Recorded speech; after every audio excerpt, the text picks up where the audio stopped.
It's me, Tela Noella. Hey guys, this is Tela Noella here.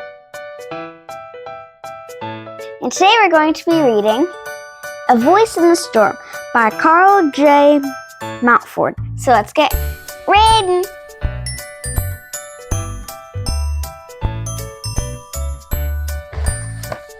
I think a storm is on its way, Rat, Jackdaw said. I can feel it in my feathers. Rat responded with a great sigh. She had been singing a lot lately, as if she were something far away. Perhaps somewhere sad, Jackdaw worried.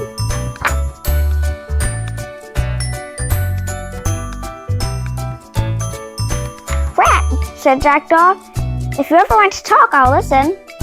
Rat took a deep breath as if she were finally going to say what had been troubling her, but her words fizzled out. Instead, she simply replied, Jackdaw, I'm fine. I think I need some air. Wait, the storm, Jackdaw called after her, but Rat had already left.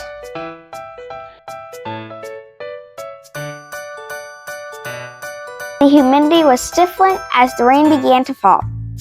Rat's feet itched to move. Running helped. There was no time for talking or thinking when running. Rat ran and ran and ran until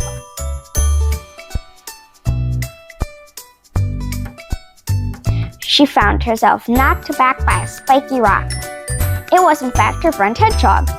Rat's expression must have given her feelings away as Hedgehog shared a kind but concerned smile. Is everything okay? You seem a little sad. I'm fine, said Rat, but her voice was high and shaky. I've got to go. Rat's feet lifted her up and carried her away, deeper into the belly of the storm.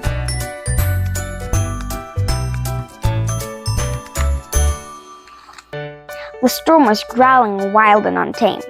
The lightning and thunder were overwhelming. Rat froze in fear and curled up in a ball. She was too scared to move even a whisker. Then somewhere in the raging storm, a soothing, hypnotic voice hissed to her.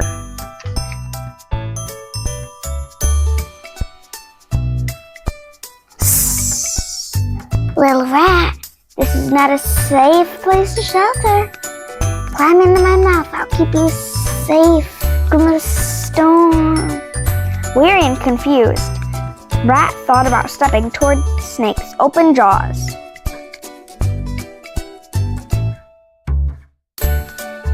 Suddenly, the storm above let out the loudest crack. Startled, Rat took off even faster than she had before. Why did I almost do that? The thought scared her.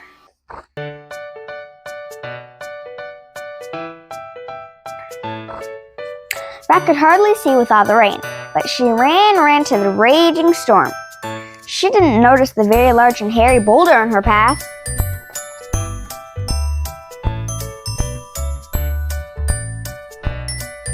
Until thump!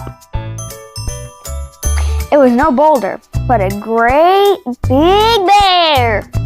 Oh dear, Rat whimpered. I'm not no dear, bear mused. Please don't eat me, Rat said.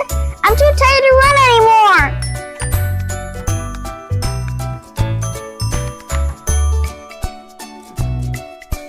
Bear gave Rat a long and thoughtful look. How strange we are when we are lost. I don't know about you, but I think we should find some shelter.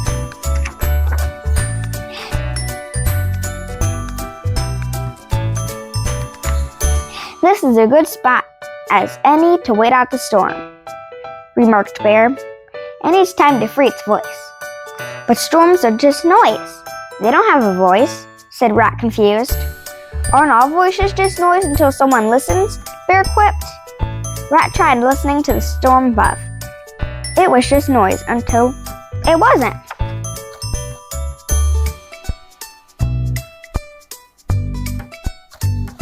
The storm screamed with loneliness, sang loudly of sadness, and seemed to sigh in between. It reminded Rat of how she felt. Rat? Bear said. Do you want to talk? No, maybe. I'm not sure how to start. Rat's voice cracked.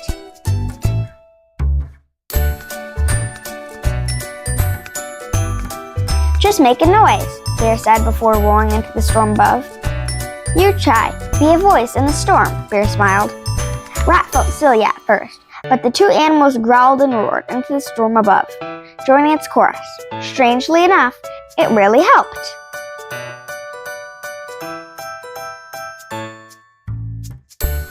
And when the moment came, Rat took a deep breath and spoke. The storm above us is like how I've been feeling lately, Bear. As though I've got my very own storm inside.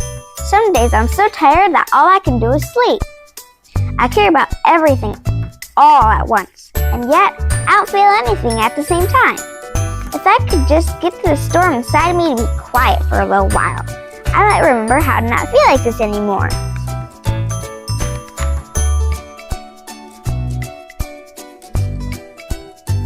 It's not easy carrying a storm inside, said Bear, even more so when you keep it all to yourself.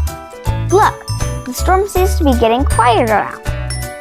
Climb onto my back and I'll help you get home. No, it's okay. You've been so nice to me already. I don't want to burden you with me anymore, Rat said sadly. Little Rat asking for help takes a lot of courage, but letting someone help, well, it takes worlds of the stuff, said Bear. Rat felt tears escape from her eyes.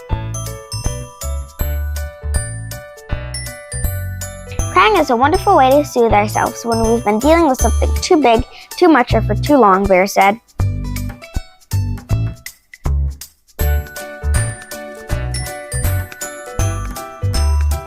Bear walked slowly and steadily the whole way home. Rat fell asleep in Bear's coat of fur. It was the first time she truly rested.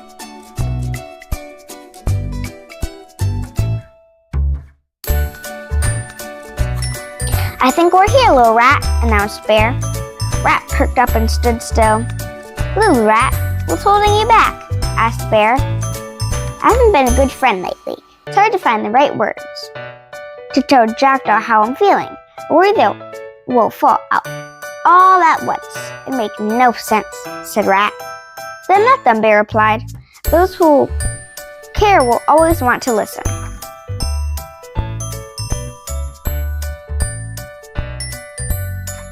Bear gently nudged Rat forward.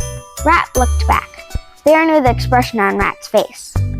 I'll wait right here if it helps, Bear smiled reassuringly. It really does help, said Rat.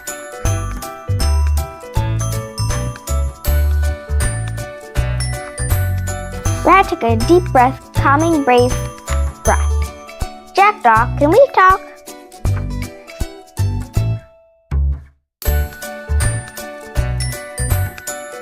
The end. Thanks for reading along with me and make sure you subscribe. Bye!